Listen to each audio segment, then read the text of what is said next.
And Alice passed. Good. My name is BJ Cash, and today we have a very special guest, Myrtle Betz, who was born on Hog Island, which is now Caladesi Island, on February 22nd, 1895.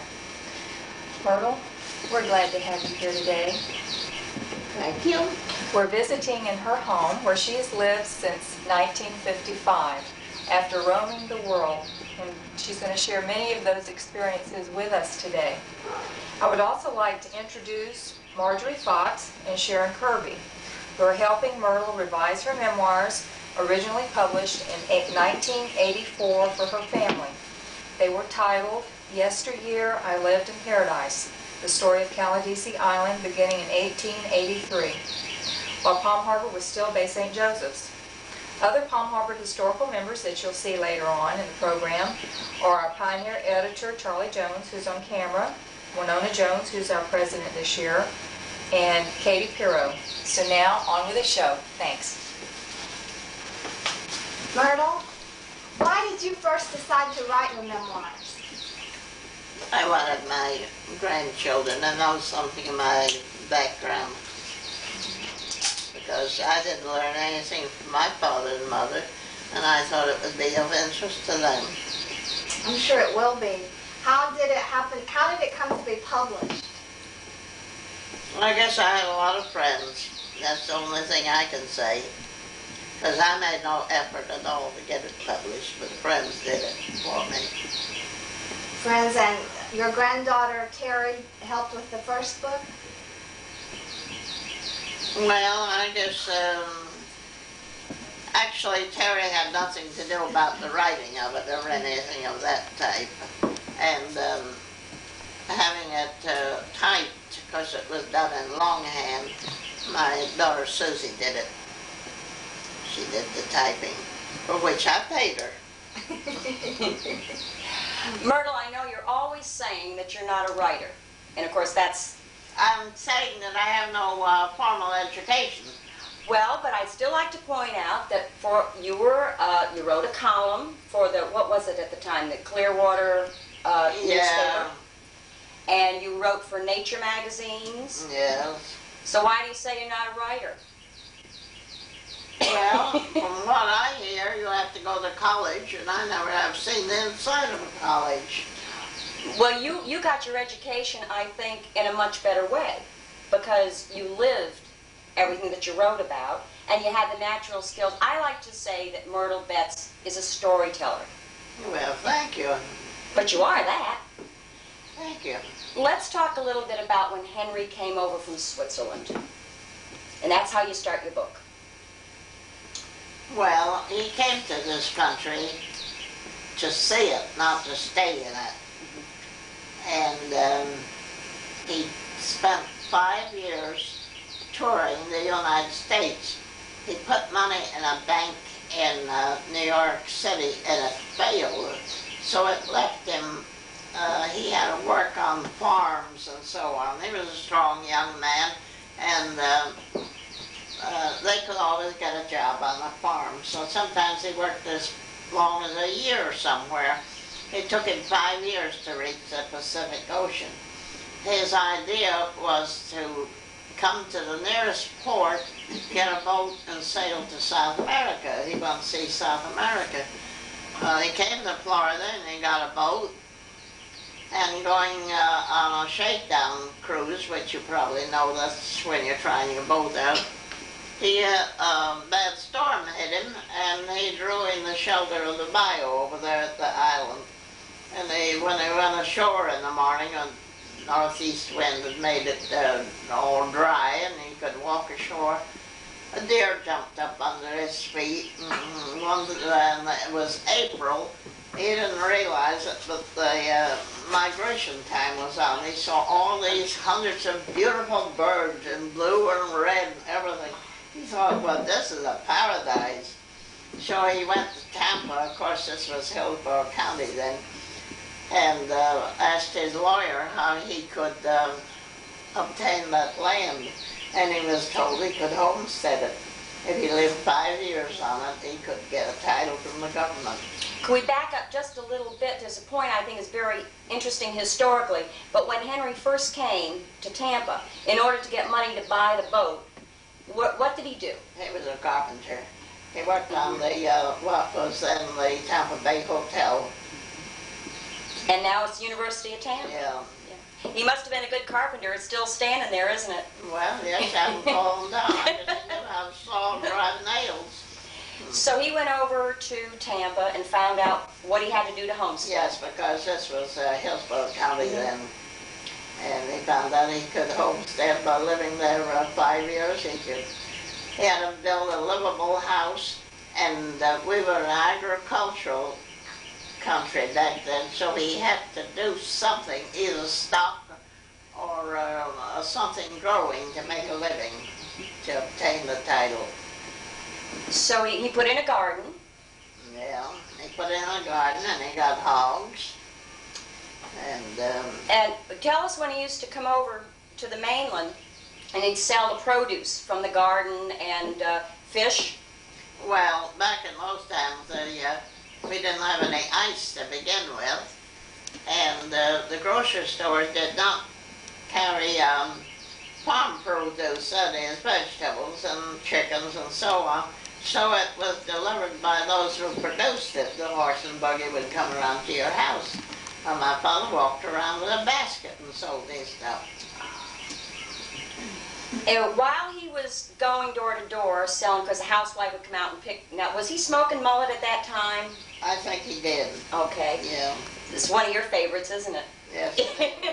But we'll get on to that later. But what I'm getting to, and Sharon, you remember from the book, when he met Catherine, Myrtle's wife. Well, that was a very simple thing. Catherine was from Cleveland, Ohio. She was an Irish girl.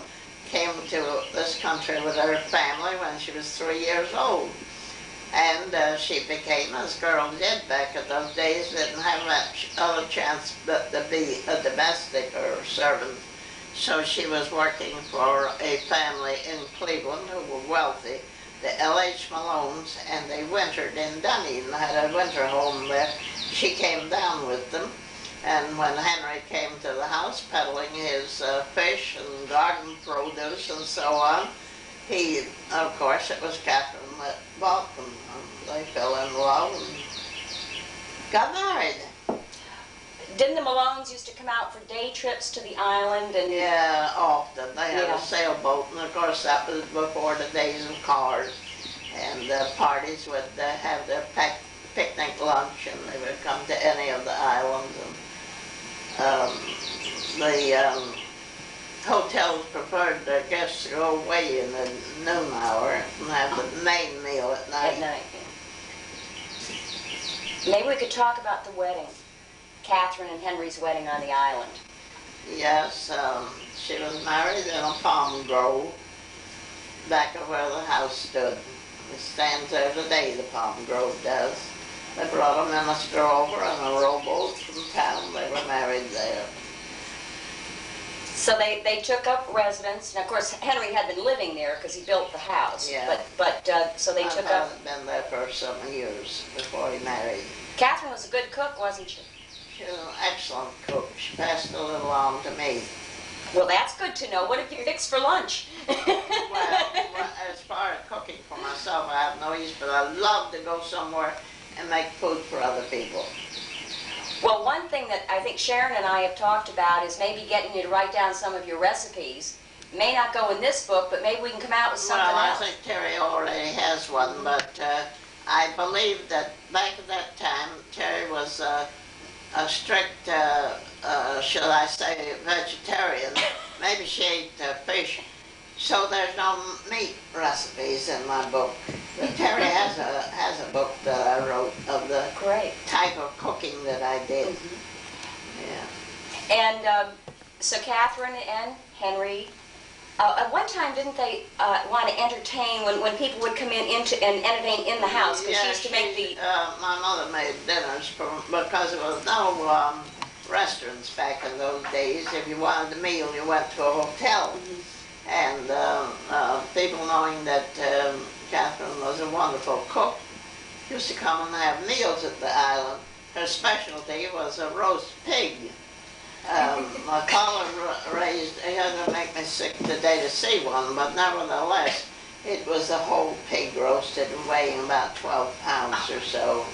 How long would it take her to roast it? Did she do it? Well, that was in a wood stove, of course. I imagine about 5 hours or so, I would guess. How many would it serve?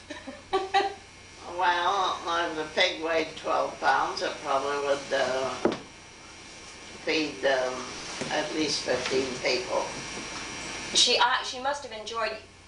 She liked arranging the table because you mentioned that. Yes, she did. She set a beautiful table. She used to make ornaments of different kinds of places. So things she picked up at the island. A lot of creative talent there, and I think it's come down. She had an artistic background. Well, as we know from reading your book, Catherine passed away when you were 6. And there was never any question. Now, the relatives in Ohio still lived in Ohio, and you want to talk about your father wrote and said that Catherine had passed away. And they wrote back offering to bring you up in Ohio. Is that correct? Well, they didn't want me, but knowing that my mother had left a little girl 6 years old, they did offer to take me. And my father said he was not willing to give up his little daughter. I heard him say those words. That's wonderful.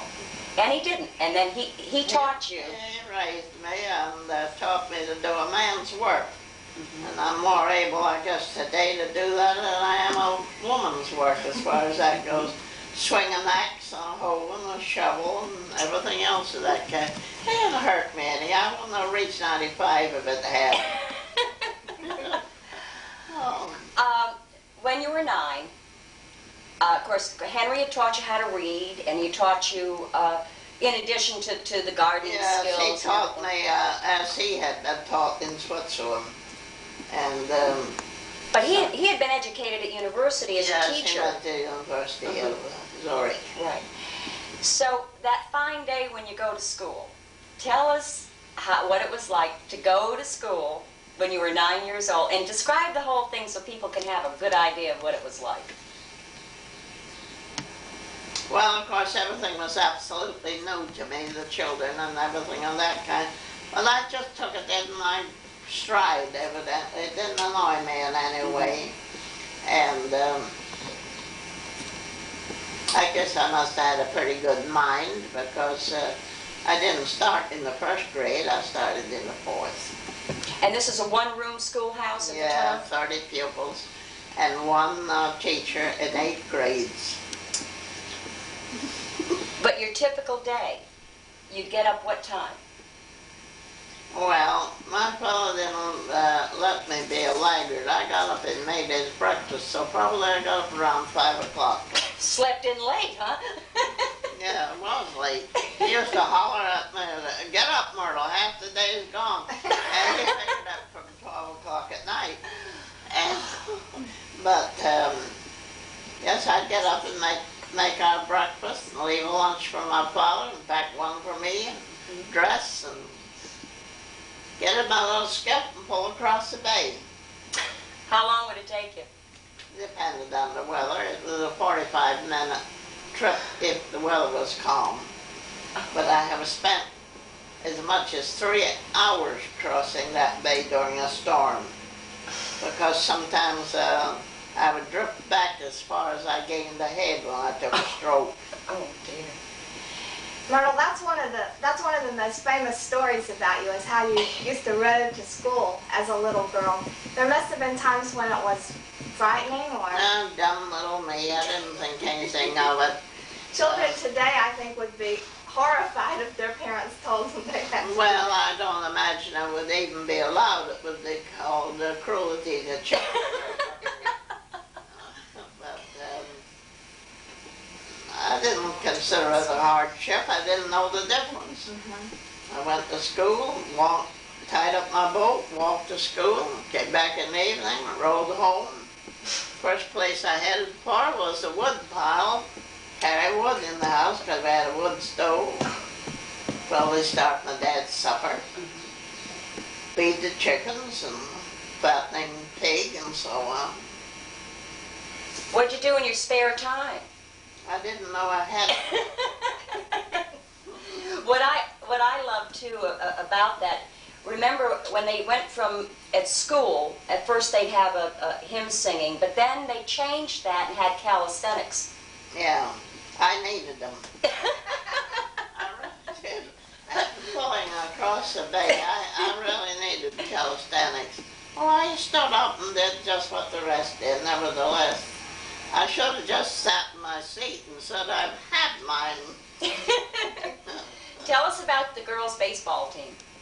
Oh, well, it was a failure. We older girls saw the boys having a baseball team, and we that were around. See, children were much older than they are now in school. It was even 16-year-olds. We decided, us girls decided we'd have a baseball game, and we laid out some girl that played baseball at her home with the neighbors and her own family knew the way to lay it out, you know, the footage and everything. We did all of that, and we got out there, and boy, I cracked a ball into the next county. I thought it was wonderful. So one day, after a couple of days, the teacher asked those girls who played the baseball to stay. And around the windows, you'd see the heads of all the other children listening to see what this was all about.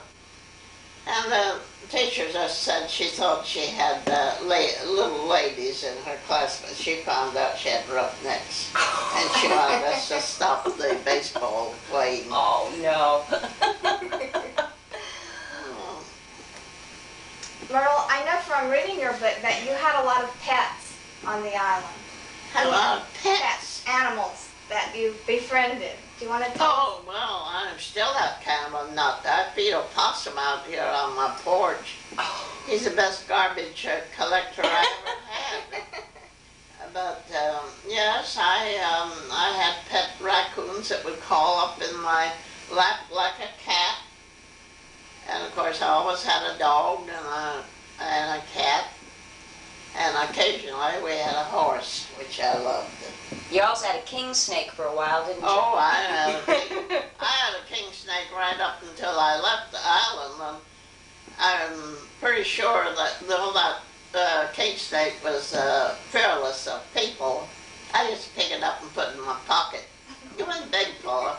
But, well, they're not slimy or anything else. I know. He'd take his head and rub it on my cheek, which shows he had some affection.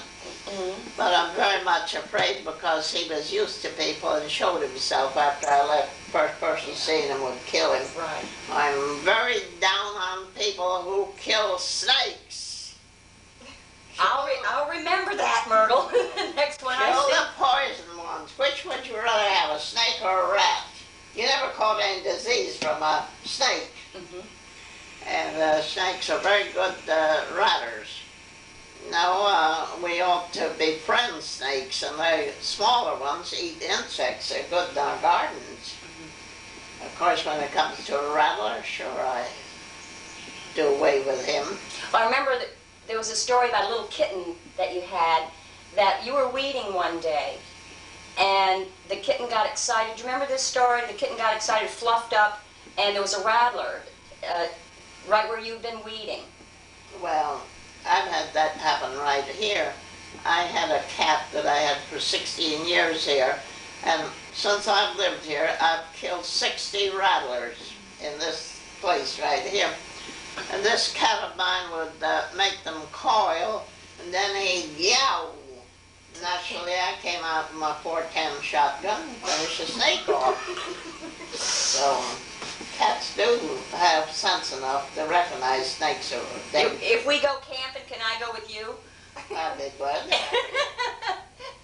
But I know birds have been a very important part of your life as well.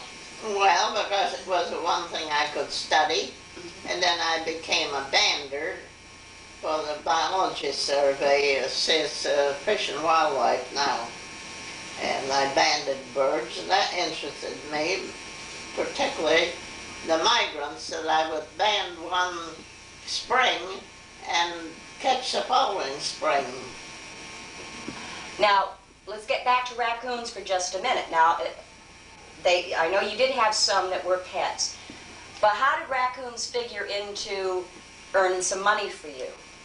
Well, during the months of January, when the fur was good, I trapped raccoons. And I have a little story to tell about that. It might have seemed like a very cruel thing. I caught about 50, and that's when the fur was at its prime, the only time I would catch them. Now they had become so prominent on the island that they were getting to be a pest. And although they haven't told me what they did to do away with them, I know they poisoned them.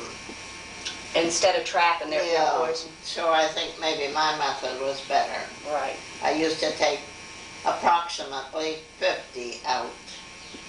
And when I first started trapping as a little child, the raccoons brought 35 cents on an average, the skins. They were shipped to St. Louis. And when I quit, well, I couldn't tell you what year that was, but the last year I lived there, they averaged $3. The highest I ever got for a skin was $8. It goes by the size and the condition. Of the pelt, yeah. But through the years, though, it was a way of you earning some money for extra things. Because a dollar back when I was a child was quite a sum. Mm-hmm. It's 10 cents now. Myrtle, your lifestyle was certainly different from children today. Did you ever feel lonely on the island with just your father for company? I had so many things to do, I don't really remember that I was ever lonely. Of course, in the wintertime, we had folks coming over that had brought children. You had a lot of company. Yeah, but I don't remember that I was really lonesome. I had my animals, and I certainly had my duties. And I was always glad to crawl up to my attic bed at night. I was always tired and went to sleep. There were some other homesteaders on Hog Island for a while. What happened with those people, Myrtle? Do you remember? The residents there, well, they only stayed there to get the property. So and didn't they reduce it to 3 years instead of 5? Yeah, yes, it was changed to 3 instead of 5. So they'd stay just the required amount of time? That was the only reason they lived there. Yeah. They put in as little time as possible because most people could not stand the solitude. Mm-hmm. Mm-hmm. They just couldn't take it. So you did have a lot of famous people who came to visit too. Well, that was very simple. Back in those days, and what's the Bellevue built more nowadays, of course there was no cars and they had a boat. Mm-hmm. And of course my father was a character and he told a good nature fake stories, some made up, some natural. And that's what people like. You gotta make a build-up. So a lot of the guests say, yes, I even met Fritz Chrysler, whom I was very pleased. He played on my dad's violin. That must have been thrilling. It was. It really meant something to me. And Carl Sandburg? Yes, I'm not Carl Sandburg. What about the man who was president of Sears and Roebuck at the time? You remember that? Yes, I do remember it because he came in our house and it was common for the country folks back in those days to have a Sears Roebuck catalog. Oh, that was a big thing when that came in the mail. I spent hours drooling over it. It was the wish book. Yeah, the wish book is right. And of course we used to order some things from there, shoes and clothes and so on. And among the things that they had sent us was a picture of their new building in Chicago. They didn't have branches back at that time. And we put it up on the wall. And a man came in the house and he looked at it and he told me that he was ahead of that. That must have been something. Well, I guess I wasn't as much impressed back in those days as I would be now. Didn't mean that was just somebody else. And tell us about, this is one of the new things that will go in the second printing of we're calling it the revised, because we are including a lot of new material in the second book. But when you and your father flew in the airplane, was that 1918, 1919? 1918. Thank you. Right after the war. But this gentleman flew you over the island? Well, he came flying and shut his motor off and called down to us. And of course the motor will catch again, you know, on the plane. And he said he was landing out on Bird Key, which he did, and we went out there and took a flight with him. Now he later on became head, I couldn't tell you his name, but he became a head of the Eastern Airlines. It's amazing. It's amazing. And I did enjoy my flight. you had a fascinating life. Of course, you were busy living it. Now that you look back, you can see how interesting when you were a commercial fisherman with Herman, when you worked together side by side as commercial fishermen. Yeah. As you said, doing things that... tell the story about when you were out in the boat on your own and other male fishermen were... We can get sexist here, Myrtle, it's all right. I'm so tired of hearing that. I'd be out trolling for kingfish in the spring and by myself. And every boat I passed, I'd hear this remark, "There's a woman in that boat." Too bad. Well, I guess women didn't operate boats alone. It was probably startling for them to see you doing that and doing it well. But I know we've discussed this months ago that you felt one of the greatest gifts you got from Henry and Catherine was your spirit of independence. And I still have it.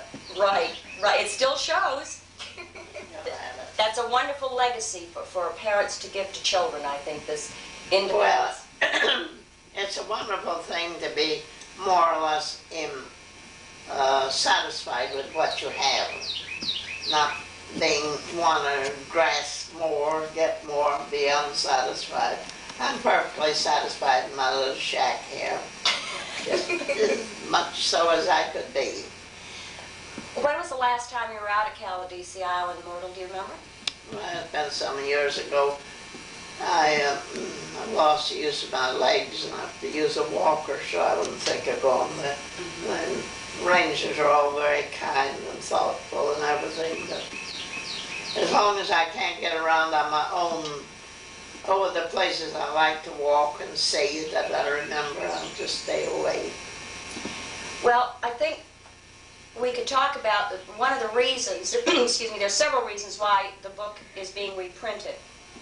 But I think the most important one to you and the one closest to your heart would have to be the scholarship. Could we talk about that for a minute?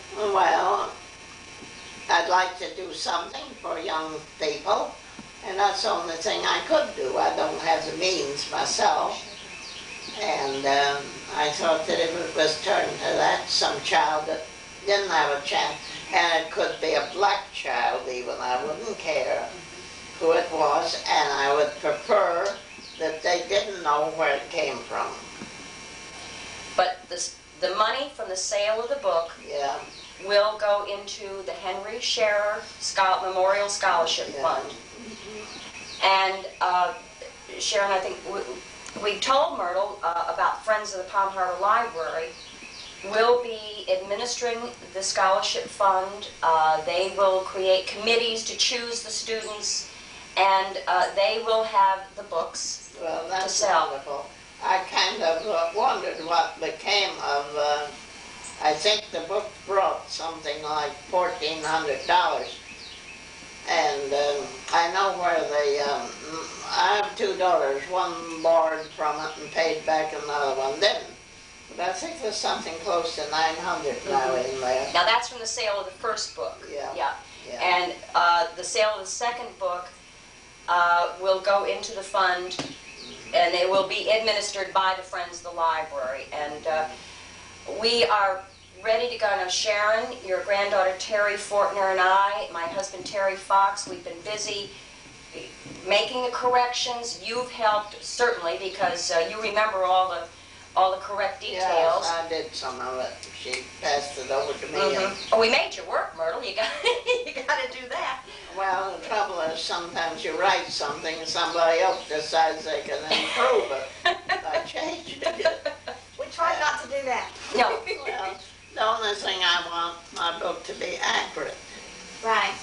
and I think it is now. Well, we haven't changed. We came up with a term, and we call them Myrtleisms. We haven't changed one Myrtleism. They're still in there, but the dates that you corrected and all that Yeah. material. So we're hopeful. We know that once the book is printed, it's going to be real popular. We're going to have 5,000 copies, a little sturdier than the first book, but I think it's a wonderful thing. And people who read your book, because most of the copies of the first book are gone. Not many people have them. Well, I heard some people say it would be of interest only to local people. That's not so, because there's a book on Cape Cod, The Outer House. Maybe you've read it. I'll never see Cape Cod. I read that book 3 times. I think anyone interested in history, and of course in the state of Florida, this is a vital part of the state. It's not only Pinellas County, but a vital part of Florida history. And as you say, people who like to be armchair travelers can sit and read this book, and they will know as much about Dunedin and Caladesi Island through your work and through your ability to tell that story. I think it's a fascinating book. Obviously, we all do. Well, thank you for those kind words. I think Winona Jones may have some questions to ask you, Myrtle. Well, I can answer them, I bet. I'll bet you can too, Myrtle. As I've been listening, if you rode across the bay, as I know you did to go to school and so forth, we haven't gotten into your own marriage and how you met your husband and how you dated and so forth. Could you tell us a little bit about that? Well, there's not much to be told because my husband and I really had no dates. It was all correspondence. Because naturally I couldn't go out, live on the island and go out without a, we'll have to say a chaperone. We had them back in the day. Yes, my husband was making a trip with another friend in a boat that they had built, and they were touring Florida, and they stopped in at Caladesi. And of course my father was always anxious to show his property off, the eagle's nests and the herons and whatever there was. And that's how I met him. But there was no courtship, it was just a matter of correspondence. And So he was not a local person. he's from New Jersey. I see. So how long did this take place before you were married? We were married for 55 years. Oh my goodness. Yeah. You moved back, you and Herman moved back to the island because you lived in Miami and then for a while and then came back. We lived at Miami and we lived at St. Petersburg. And my father, he was getting a little old and needed somebody, and my husband consented to go there because my father painted such a vivid picture of all the things we could do on the place. Of course, it must have pleased you to be able to move back to that Well, island. it did, because my father meant a lot to me. He was the only thing I had. I have no family, and it meant a lot to me, and he got a little companionship out of it. And in his last days, he did come to my house and die at my home in Dunedin. That was Christmas 1934? Yeah. What 1st of September, what year did you get married? 1915. 1915, and you were married for 55 years before your husband died. I was 20 when I married. I passed my 20th. Let's see. The 28th of September, and I would be 21 in the following February. During the First War, did that affect your life very much, or your Well, in both of the wars, I always did something. No, I couldn't say it did. I know there was a lot of restrictions in the First World War. You could just buy so much flour and so much meat. And I don't think it had any effect on us in that way. How about the second? Were you still living on the island at that time, or? No, I believe I was at St. Petersburg. Well, the Depression hit the area real hard. Palm Harbor area especially suffered a lot in the Depression, as did most of the country. But how did it affect you out there on the island? Not at all. That's what I get, because you were self-sufficient. I mean, you had everything growing. No, didn't have any effect. In fact, I had things to share with other people. Because there were some people that were hard up back in those days, a chicken or a bunch of turnips or something might mean a lot, you know. No, I had no depression. Did not hurt us at all. What year was it when you left the island? I'm gonna have to say 34. Yeah. It was the hardest thing I ever did. I'll bet. It was paradise. Yeah, it was the hardest thing I ever did. It just broke my heart. I had a question I wanted to ask Myrtle, and that you were there on the island when Hurricane Pass was created. Yeah, yes. Could you tell us a little bit about that? Well, I can only tell you, it didn't seem to me that, you see, we lived up in the bayou. We didn't live on the Gulf side, so when there was a severe storm, we didn't get all those huge waves and everything. And that morning, all I can say is I walked up the beach, because after a storm, I always walk the beach. You found wonderful things. What, like what? Well, timbers and boards and other things that you could use for repairs of docks and things of that type. Sometimes you found people in boats too, though. Well, once in a while you found a small boat that'd been wrecked. But I walked up the beach and saw that the pass had been cut through. I guess I'm the first one that ever saw it, because I went up early that morning, and that storm was so severe, there was very few of the small boats that were in shape. And at that time, I would not say the pass was more than 50 feet across. What hurricane was that? That was 1921. A lot of people think it was 1918, but it was 1921. That's the same hurricane that when the college moved from Palm Harbor to Clearwater Beach, they were in residence in a hotel there, and it's the same hurricane that knocked out or washed away the foundation of that hotel and made them move to Lakeland. So I also... Well, it's the high tide that does the damage. Yeah. It isn't the wind, it's the high tide. Well, the hurricanes we've had recently, Elena, and what was the one after that? Oh, I don't. Now you're going to see who's got the better memory. That's right. And there was Elena, and then there was Keith. Have slowly started filling in Hurricane Pass back. Now there's another pass that's been cut through. There's now 3 islands instead of 2. The one, well, Honeymoon is the North Island. Caladesi's the second one. But the last hurricane cut another pass. Well, I have written an article about the barrier islands, and that's what they are.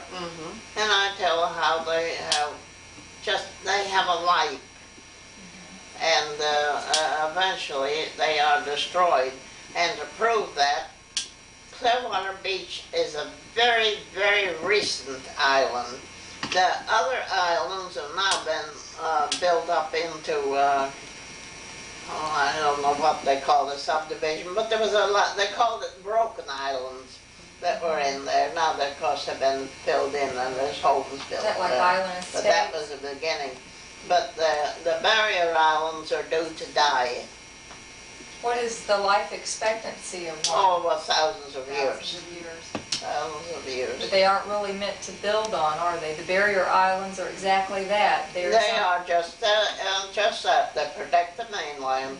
If you want to see that on a windy day, go out and see what happens on the beach and look at the mainland shore.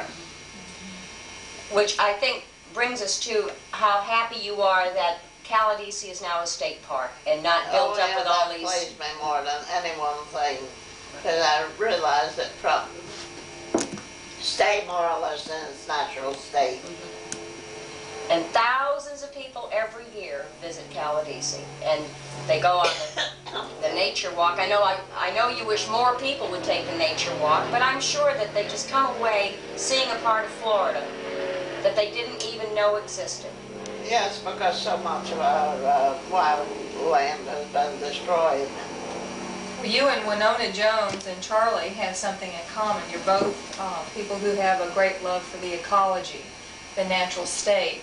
Winona and Charlie were very instrumental in Honeymoon Island in trying to preserve that.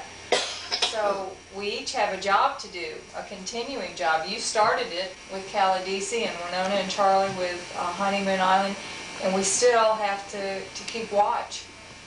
I like the place here. It's very natural. Yes, and just while we've been sitting here this morning, as close as we are to very busy highways and to the ball fields and everything else, yet you don't hear that noise. I don't hear a thing because of the trees. I thought maybe the park would be noisy, although I did sign to have it into a park rather than a residence section, because I think we need recreation, but I don't hear anything from it. I mean, you have 900 little boys playing across the street every week, and you haven't heard them. Well, good. Now, I've noticed hummingbirds and squirrels, and you said that you have a pet raccoon. Are there any other animals that are still evident in its natural state around here? Well, in my opinion, it's much better for the kids to be there than anywhere else. I can think of a lot of places they could be, because kids got to be doing something. And they can do something wrong just as easy as they can right. Well, after hearing you talk, I think we should instigate a work program for them. Get them There's out. a lot of jobs. Wear them out, and then they wouldn't have the energy to get in trouble. Your children, could you tell a little bit about their birth? You know, let's start bringing our history up to date a little bit. Right. I didn't get just that. Your children. Yeah. Your child, your daughter. Yeah. Could you tell a little bit about when she was born and where? Well, of course, she was born in Myrtle Plant Hospital. She lived on the island until she was ready to go to school. Then we moved into town. Into town, yeah. Do I remember reading that you paid for your hospital bill from the sale of the raccoon? Yes. See, they came in handy, all that trapping. That's a fact. But you moved when Marion was ready to go to school. And as you said, it was a painful move. Well, one interesting thing, I think, here was this healthy little girl who had grown up on the island, and you were teaching her how to live on the island, and you move into Dunedin, and what, the mainland viruses and bugs attacked her? Well, remember, I was married to a city man. Right. And his word was law. He didn't approve of that island living at all. But I think, as I said before, one thing we can treasure, because you wrote down your story for the grandchildren, it's wonderful that you can share that story. I know I, for one, have been very, very touched by it. I know people who have read the first book are touched by it. And the second book will widen that scope so that more people will know about Caladesi and a Florida that was, and what you did to preserve it. Yesteryear, I lived in paradise. Would that we were there today, but we've got you, Myrtle. Thank you so much. Thank you. Well, I lived a life that couldn't be lived now. That is true. Yeah. Impossible. Thank you, Charlie. Cut. Yep. Okay. Thank you, Myrtle, so much. Thank you, sweetheart. You did wonderful. You want a drink of water? Or you been? I know your throat's getting a little raspy. Oh, I won't be able to stand up. I've been sitting here. I know, my legs were so